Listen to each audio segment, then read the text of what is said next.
우리나라 정당 중에서 그 인권과 성평등과 정의를 가장 우선적으로 추구하는 이 정당의 대표가 얼마 전에 그 동료 의원을 성추행한 일이 있었습니다. 정당 창당 이래 최대 위기라고 그렇게 말합니다. 일부에서는 당을 해체해야 되지 않나 하는 말까지 나오고 있습니다. 지난 월요일 당 대변인이 이제 그런 사실을 발표할 때 울먹이면서 부끄럽고 참담한 소식을 알린다고 그렇게 했고, 그 다음날 당 원내대표는 거듭 사과를 하면서 근본적인 변화가 있도록 뼈를 깎는 그런 노력을 하겠다고 했습니다. 그 정당의 모든 국회의원들과 소속된 사람들은 너무나 괴롭고 절망스럽고 수치스러울 겁니다. 이 시간 살펴볼 시 80편을 보면 이 시편을 쓴 시편 기자의 마음이 앞에서 살펴본 사람들의 마음과 다르긴 하지만 비슷한 부분이 있는 것 같습니다. 너무나 실망스럽고 괴롭고 간절한 겁니다. 아무리 기도를 해도 기도 응답이 없고 매일 눈물을 흘리니까 눈물을 음료수처럼 마시고 이웃 사람들로부터 조롱을 당하고 현실은 너무 절망적이고 미래가 없습니다. 시편 78편, 79편, 80편은 이제 서로 연결이 되고 있는데 이스라엘 역사를 다루면서 단지 그냥 역사를 나열하는 것이 아니라 그 의미를 생각해서 조상들처럼 실패하지 않고 절망적인 현실 가운데서 구원을 회복하는데 이 시편의 말씀이 있습니다. 시편 80편의 배경은 이제 두 가지로 볼 수 있는데 하나는 북이스라엘이 아수르에 망하고 나서 쓰여진 걸로 볼 수 있습니다. 그 근거가 그 2절에 보면 에브라임과 베냐민과 므낫세가 나오는데 다 북이스라엘에 속한 지파들입니다. 이 시의 배경으로 볼 수 있는 다른 하나는 유다가 바벨론에 이제 망해서 포로로 끌려간 후에 쓰여진 것으로 또 보는 겁니다. 이 시편 전체적으로 보면 후자가 더 맞는 것 같습니다. 80편의 그 배경을 한마디로 말하면 완전히 망해서 아무것도 남은 것이 없고 의지할 것이 없고 미래가 없는 가운데서 하나님의 회복과 구원을 간구하는 그런 시입니다. 우리가 이제 이 정도로 어렵지 않더라도 이 절망과 위기와 이 두려움 가운데 있을 수 있는데 오늘 말씀이 우리에게 큰 도움과 위로가 되기를 바랍니다. 시 80편은 이제 세 부분으로 나눌 수 있는데 첫 부분은 하나님의 이름을 이제 부르면서 회복과 구원을 구하는 것이고 이 두 번째 부분은 얼마나 절망적인 상태에 있느냐 하는 것이고 이 세 번째 부분은 시편 기자가 이제 구원을 구하면서 간절히 붙드는 게 무엇이냐 하는 겁니다. 시 80편은 이제 후렴구가 3절, 7절, 19절에 이렇게 반복되어 나오는데 어떤 내용인가 하면 그 3절을 보면 하나님이여 우리를 돌이키시고 주의 얼굴의 빛을 비추사 우리가 구원 얻게 하소서. 애통과 간구를 반복하면서 하나님께서 회복시켜 주시고 이 구원해 달라고 간절히 이제 구하는 겁니다. 이 시편의 핵심은 후렴구에 나와 있는 것처럼 이 절망적이고 비참한 현실 가운데서 회복시켜 주시고 구원해 달라는 겁니다. 우리도 이 개인적으로 이런 기도를 할 수 있고 이 코로나 상황 가운데서 교회를 위해서 이런 기도가 얼마나 필요한가 생각을 할 수 있습니다. 먼저 이 하나님의 이름을 부르며 구원을 구하는 겁니다. 1절에서 3절까지인데요. 요셉을 양떼같이 인도하시는 이스라엘의 목자여 귀를 기울이소서. 그룹 사이에 자정하신 이여 빛을 비추소서. 에브라임과 베냐민과 므낫세 앞에서 주의 능력을 나타내사 우리를 구원하러 오소서. 하나님이여 우리를 돌이키시고 주의 얼굴의 빛을 비추사 우리가 구원을 얻게 하소서. 이 시편의 배경은 아수르의 이제 북이스라엘이 망한 후로 보든지 아니면 바벨론에게 이스라엘이 망해서 포로로 끌려간 후에 쓰여졌든지 어떤 경우든지 철저하게 비참하게 망한 가운데 있습니다. 사람이 위기에 몰리거나 망하게 되면 그 사람 안에 있는 게 다 나오게 됩니다. 자포자기하면서 분노하든지 더 탐욕적이 되든지 정신 차리고 겸손해지든지 하나님을 찾을 수 있습니다. 신자라면 위기에 몰렸을 때 하나님을 무엇이라고 고백하느냐 하는 게 그 사람의 진짜 신앙입니다. 시편 기자는 철저하게 망하고 비참한 가운데서 하나님의 이름을 어떻게 뭐라고 부르고 있습니까? 1절을 다시 보면 요셉을 양떼같이 인도하시는 이스라엘의 목자요. 또 하나는 그룹사에 자정하시는 이여. 이렇게. 그런데 시편 기자의 상황은 망해서 지금 포로로 끌려와 있는데 그런 이제 절망적인 또 비참한 상태에서 하나님을 양떼같이 인도하는 이스라엘의 목자여 이렇게 부르는 것은 모순이 되어 보입니다. 여호와 하나님이 목자시면 이스라엘 백성들은 양들이라고 할 수 있는데 어떻게 하나님이 이스라엘 백성들의 그 목자인데 지금 이렇게 비참하고 절망적인 상태에 있을 수 있느냐 하는 겁니다. 또 여호와의 이름의 또 다른 호칭이 그룹 사이에 자정하신 이여 이제 하는데 이 그룹이라고 하는 것은 날개 단진 천사를 이제 가리킵니다. 여호와의 언약궤 보면 언약궤 뚜껑에 두 그룹이 이렇게 마주보는 식으로 그런 모양이 있습니다. 이 하나님은 언약궤의 두 그룹 사이에 앉아 계신다 이렇게 이스라엘 백성들은 믿었습니다. 하나님께서 이 그룹 사이에 앉아 계신다고 하는 것은 하나님 하늘 보좌에 앉아서 다스리신다는 의미가 있습니다. 이스라엘이 전쟁을 할 때 언약궤를 이렇게 가져갈 때가 있는데 하나님이 보좌에 앉으셔서 온 세상을 다스리시고 원수들을 이기게 해달라는 그런 어떤 이제 의미가 있습니다. 그런데 지금 이스라엘 백성들은 바벨론에 망해서 포로로 끌려간 상태에 있는데 여호와 하나님을 그룹사에 앉아 계신 분으로 이렇게 부르고 있는 것은 모순이 돼요. 진짜 이 천사들, 이 그룹 가운데 앉아 계셔서 온 세상을 다스리시고 승리를 주시는 하나님이면 이스라엘 백성들이 포로로 안 끌려가야 되죠. 바벨론에 안 망해야 되죠. 근데 이미 망해서 포로로 끌려간 상태에서 시편 기자는 하나님을 부르는데 그룹 사이에 앉아 계신 이여 이렇게 그 상황과 현실과 부르는 하나님의 호칭이 모순이 됩니다. 여러분, 믿음이 우리 상황과 상태에 따라서 달라지면 안 됩니다. 상황에 따라서 믿음이 달라진다고 하는 것은 하나님을 제한시키는 것이 되기 때문이죠. 사도행전에 보면 제자들이 예수님을 전한다고 대제사장에 붙들려 가서 막 그 채찍질 맞고 풀려나요. 그때 모여서 제자들이 다시 기도를 하는데 그러면서 하나님을 부르는데 대주제요 이렇게 부릅니다. 온 세상을 다스리는 주권자로 부르는 겁니다. 자기들이 붙잡혀서 매맞고 위협을 이제 당하면 위축이 되고 예수님을 부끄럽게 여길 수 있는데 그렇지가 않은 거예요. 하나님이 얼마나 크시고 위대하신가 이렇게 이제 부르고 있는 겁니다. 여러분, 우리의 상황과 상태에 상관없이 하나님을 하나님답게 고백을 하는 게 왜 중요합니까? 지금 상황은 굉장히 힘들어요. 근데 막 하나님을 하나님답게 이렇게 지금 시편 기자는 그렇게 하고 있는데 그렇게 고백하고 부르는 게 왜 중요합니까? 그렇게 고백한 대로 하나님이 행하시기 때문입니다. 예수님이 귀신 들리고 간질병 걸린 아이의 아버지에게 무슨 말을 했는가 하면 할 수 있거든이 무슨 말이냐, 믿는 자에게는 능치 못할 일이 없다고 하셨습니다.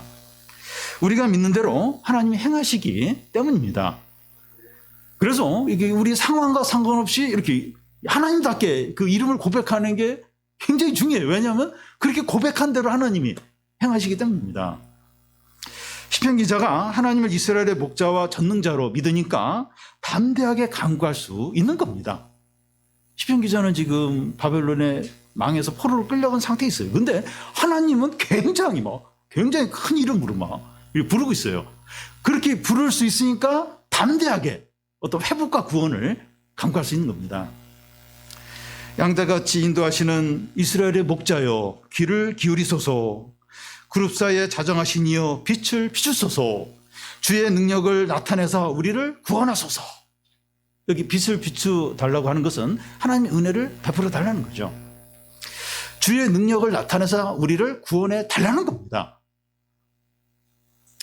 여러분, 이 중병에 걸리고 또 실직을 했고 사업이 망했고 길이 전혀 보이지 않을 때 은혜를 베풀어 주시고 또 능력을 행하사 건져달라고 이렇게 기도하는 게 쉽지가 않아요.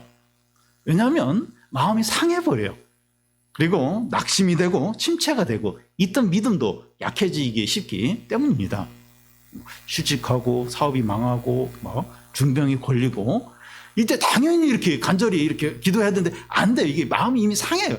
침체가 돼가지고 이렇게 기도하는 게 쉽지 않습니다. 우리가 어려울수록 이 말씀을 가까이 하고 말씀을 붙들어야 되는 이유가 여기에 있습니다. 말씀을 붙들고 우리의 상황과 상태와 상관없이 하나님은 나의 목자시고 전능한 분이라고 고백하고 담대히 구하는 겁니다. 그러면 그 믿음대로 돼요. 믿음대로 됩니다. 우리 교회 어느 분이 두 주, 세 주 전에 이제 주보에 글을 썼던 것처럼 최악의 상황에 있는데 최선을 다해서 말씀을 붙들었습니다. 근데 그분이 그렇게 그 믿음대로 되었어요. 3절은 이제 후렴구인데 반복해서 구하고 있습니다. 하나님이여 우리를 돌이키시고 주의 얼굴의 빛을 비추사 우리가 구원을 얻게 하소서. 우리가 절망적인 상태에서 구원을 받는데 우리가 무엇을 하느냐 하는 것에 달려있는 것이 아니라 하나님께 전적으로 달려있다는 겁니다.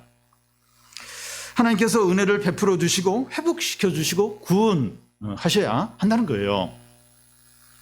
이 모든 재난은 하나님께서 허락을 하셨기 때문에 하나님께서 회복시키셔야 한다는 겁니다. 그러니까 시편 기자가 지금 그 하나님이 빛을 비춰주시고 회복시켜 달라고 구원해 달라고 요청을 하고 있어요. 그러니까 지금 이 모든 재난 망하고 포로로 끌려가고 이게 다 하나님 허락을 하셨다는 거예요. 그래서 하나님이 다시 이렇게 회복을 시키셔야 소망이 있다는 겁니다. 그래서 하나님의 주권을 인정하고 하나님께 우선적으로 간구를 하는 겁니다. 그런 후에 우리가 해야 할 일을 이제 하는 거죠. 우리가 해야 할 일이 먼저가 아니에요. 먼저가 아니고 하나님께 지금 이 재난들, 이 어려움들, 이 고통들의 주권을 인정하는 거예요. 그리고 제일 우선적으로 하나님이 이렇게 일하셔 달라고, 회복시켜 달라고 이제 구하는 겁니다. 코로나로 많은 어려움을 겪고 있는데 하나님께 은혜를 베풀어 주시고 구원을 달라고, 회복시켜 달라고 제일 우선적으로 구해야 됩니다. 참 이 모든 것에 대한 주권을 인정하고 하나님이 일해 달라고 제일 우선적으로 하나님께 구해야 됩니다. 다음은 이스라엘 백성이 얼마나 절망적인 상황에 있는가 하는 겁니다. 4절에서 6절까지인데 한 절씩 교대 읽겠습니다. 만군의 하나님 여호와여 주의 백성의 기도에 대하여 어느 때까지 노하시리이까?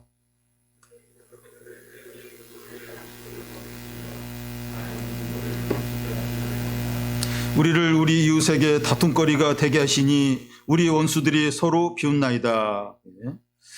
이스라엘 백성들이 얼마나 절망적이고 비참한 상황이 있는가 세 가지로 말씀합니다. 첫 번째는 하나님께서 기도에 응답하지 않는 겁니다. 이 4절에 보면 그의 백성의 기도에 대하여 어느 때까지 노하시리까? 이사야서 65장 그 24절에 보면 그들이 부르기도 전에 내가 응답하겠고 이렇게 하고, 누가복음에 보면 구하라 그러면 주실 것이요, 찾으라 그러면 찾을 것이요, 두드리라 그러면 열릴 것이라고 하면서 기도응답에 대한 약속을 하셨고, 또 예수님은 제자들에게 내 이름으로 아버지께 구하는 것마다 다 응답이 될 것이라고 말씀하셨습니다. 성경에 보면 기도응답에 대한 그 약속이 너무나도 많습니다. 근데 여기 보면 주의 백성의 기도에 어느 때까지 노하시리까 하는데, 기도의 응답이 없을 뿐만 아니라 오히려 이 하나님 분노하시는 게, 이 기도에 대해서 분노하시는 게 느껴진다는 겁니다. 이것은 시편 기자가 이제 기도 응답을 확신하면서 계속 이제 기도를 하는데, 기도 응답이 되지 않고 오히려 상황이 더 어렵게 될 때 하나님께서 내 기도에 지금 분노하시는 건 아닌가, 그렇게 느껴지는 것을 말합니다. 여러분, 신자는 어려울 때 의지할 것이 없으니까 더 기도에 간절히 매달리게 됩니다. 그런데 응답이 되지 않을 뿐만 아니라 기도한 것과 반대가 될 때 하나님께서 내 기도에 분노하시는 것처럼 여겨집니다.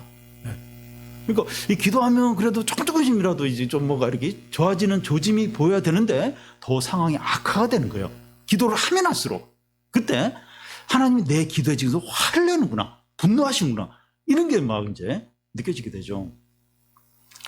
우리가 고난 가운데서 하나님밖에 의지할 것이 없어서 기도에 매달리는데 응답이 없을 뿐만 아니라 상황이 더 악화되는, 그래서 막 하나님이 막 화를 내는 것 같이 그렇게 느껴질 때가 있다는 거예요. 그럴 때가 이제 있다는 겁니다. 이스라엘 백성이 얼마나 절망적인 상황이 있는가. 두 번째는 매일 눈물을 흘리게 된다는 겁니다. 5절을 보면 주께서 그들에게 눈물의 양식을 먹이시며 많은 눈물을 마시게 하셨다는 겁니다.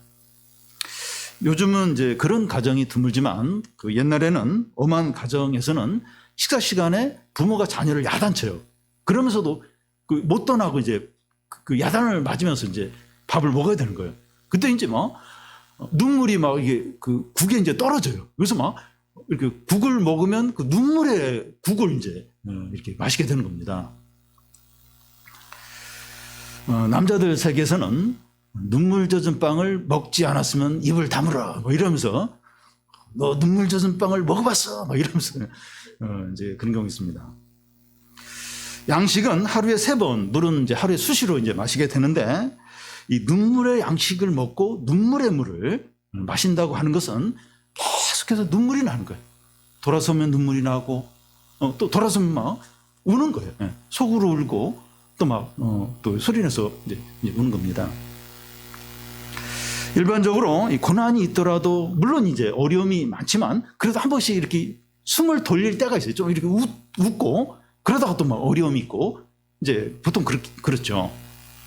그런데 슬픔과 고통과 탄식과 절망이 번갈아가면서 계속 오는 거예요.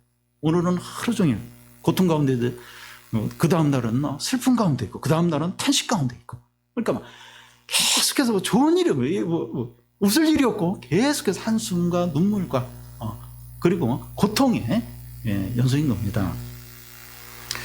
예를 들어서 이 고통이 심한 불치병에 걸렸을 때나 또 사업이 망하는데 갚을 수 없는 큰 빚을 이제 감당을 해야 할 때나 가족 중에 한 사람이 기약 없이 이제 병이 들어서 기약 없이 계속 병수발을 해야 할 때나 사랑하는 가족을 갑작스럽게 사고로 잃게 되었을 때나 억울하게 누명을 쓰고 감옥에 가거나 큰 대가를 치러야 할 그런 때입니다.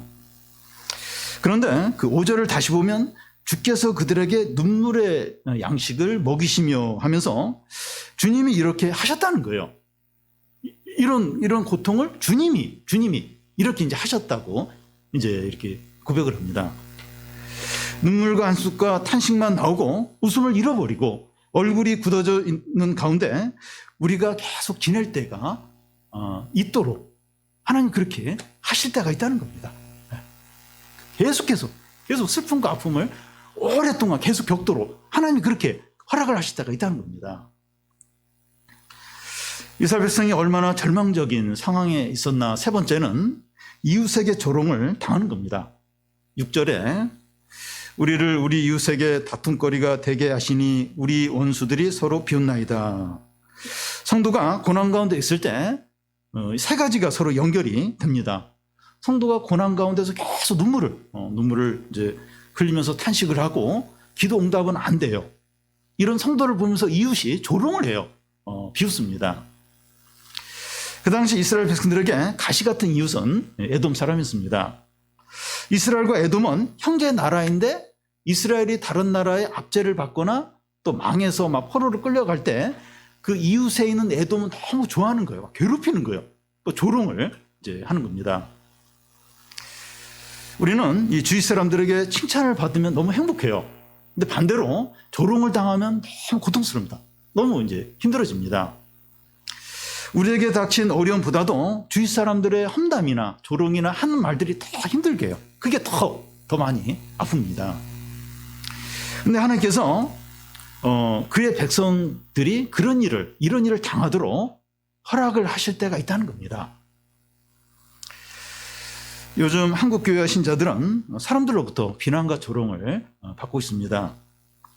얼마 전에는 열방센터 때문이고 지금은 이제 이 국제학교 때문에 이제 지금 그런데요. 코로나 전에는 뭐 기숙을 하거나 선교 훈련을 하거나 이웃과 아무 상관이 없었습니다. 그런데 지금은 코로나 감염이 될 수 있기 때문에 조심을 했어야 됐는데 비상식적으로 행동해서 사회에 큰 피해를 주고 있습니다. 비난을 받는 게 합당해요. 합당합니다.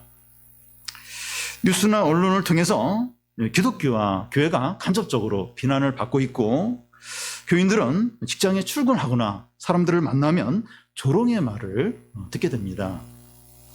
그래서 직장 가는 게 두려워요. 또 사람들 만나는 게 힘들고 또 뉴스를 보는 게 스트레스가 됩니다. 어떻게 이렇게 되었습니까? 하나님께서 이렇게 하셨다는 거예요. 6절 앞에 우리 이웃에게 다툼거리가 되게 하시니 하나님께서 우리가 세상 사람들에게 조롱을 당하게 허락을 하셨다는 겁니다. 우리는 열방sek타나 국제학교에 대해서 비난하고 우리는 그렇지 않은데 일부 이상한 사람들 때문에 우리까지 욕을 먹는다고 억울해만 할 것이 아니라 하나님께서 이런 일을 허락하셨다는 것을 인정을 하는 겁니다. 하나님이 이런 일을 허락하셨어요. 교회가 이런 조롱과 비웃음을 받도록 우리가 욕을 먹도록 하나님이 허락을 하셨습니다. 방금 우리가 살펴본 세 가지 기도응답이 오랫동안 되지 않은 것도 하나님께서 허락하신 것이고 눈물과 탄식과 고통과 슬픔이 반복되는 것도 하나님이 허락하신 것이고 이웃에게 조롱을 당하는 것도 하나님께서 허락하셨다는 것을 인정을 하는 겁니다. 현재 우리의 모든 고통과 절망과 비참함을 하나님께서 허락하셨다는 것을 인정하는 거예요. 우리가 뭐 다양한 아픔이 있어요. 고통이 있어요. 또 막 누구에게 또 안 좋은 그런 말도 들을 수 있고 근데 이 모든 거 하나님 허락하셨다. 이걸 인정을 하는 겁니다. 이것이 왜 중요한가 하면 회복되고 구원받는 것도 하나님으로부터 시작이 되기 때문입니다. 그러니까 인정을 지금 이런 고통과 아픔이 하나님 허락하셨다. 이렇게 고백을 하고 인정하는 게 왜 중요한가 하면 회복과 구원도 하나님으로부터 이제 시작이 되기 때문입니다. 그래서 이 후렴구 7절의 말씀이 필요합니다. 만군의 하나님이여 우리를 회복하여 주시고 주의 얼굴에 광채를 비추사 우리가 구원을 얻게 하소서. 시편 기자는 절망 가운데서도 하나님을 만군의 하나님으로 부르고 있습니다. 자, 이게 참 귀해요. 자신의 상태와 또 상황과 상관없이 만군의 하나님이죠. 만군의 하나님. 그렇게 지금 부르고 있어요. 만군의 하나님이 우리에게 기도응답이 되지 않게 하시고 눈물의 양식을 먹게 하시고 이웃에게 조롱을 당하게 하셨으니까 이제 주의 얼굴에 광채를 비추셔서 회복시켜 주시고 구원하여 달라는 겁니다. 만군의 하나님이 이 모든 일을 허락을 하셨어요. 근데 이제는 얼굴에 광채를 비추셔서 회복시켜 주시고 구원해 달라는 겁니다. 만군의 하나님이 막으셨으니까 이제 열어주시고 묶어 놓으셨으니까 풀어주시고 낮추셨으니까 높여달라고 구하는 겁니다.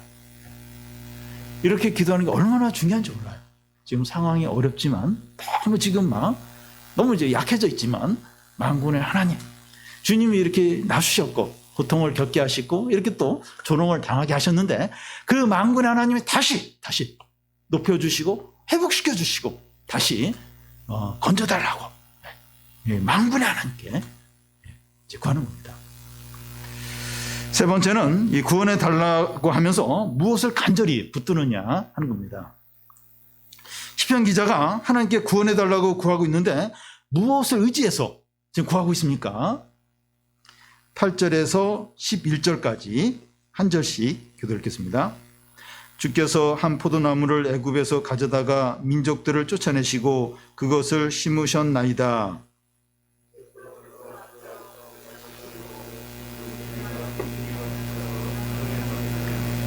그 그늘이 산들을 가리고 그 가지는 하나님의 백향목 같으며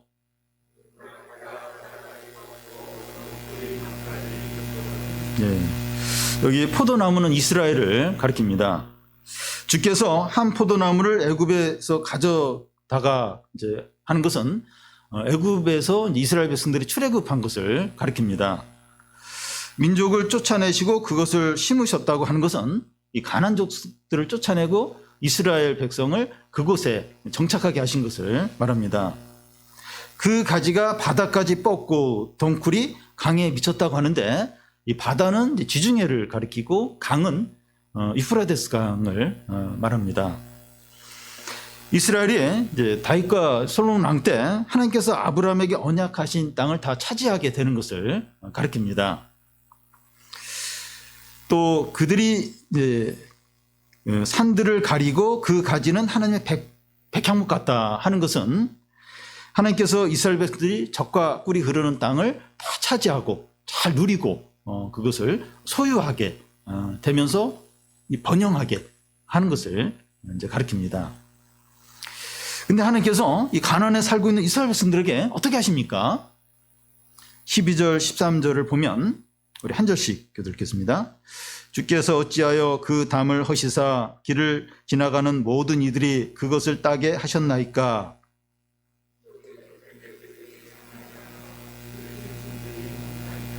예, 이 포도나무가 이스라엘이라면 포도원은 가나안을 가리킵니다. 하나님께서 포도원의 울타리를 다 헐어 버리신 거예요. 그러니까 지나가는 사람들이 포도원에 들어와서 포도를 마음껏 따가요. 또 멧돼지 같은 야생동물이 이 포도원에 들어와서 마음껏 짓밟고 엉망을 만들어버리는 겁니다. 여러분, 이스라엘 백성들에게는 눈에 보이지 않는 하나님의 보호 장벽이 있는데, 하나님께서 보호 장벽을 허물어 버리니까 다른 나라들이 마음껏 쳐들어와서 빼앗고 또 약탈하고 짓밟고 포로로 잡아가는 겁니다. 이렇게 되어서 이 시편 기자를 포함한 이스라엘 백성들이 바벨론에 망하여 포로로 끌려오게 된 겁니다. 시편 기자가 이런 절망적인 상황에서 기도를 하는데 무엇을 붙들고 기도를 합니까? 14절 15절을 보면 우리 한 절씩 읽겠습니다. 만군의 하나님이여 구하옵나니 돌아오소서, 하늘에서 굽어보시고 이 포도나무를 돌보소서.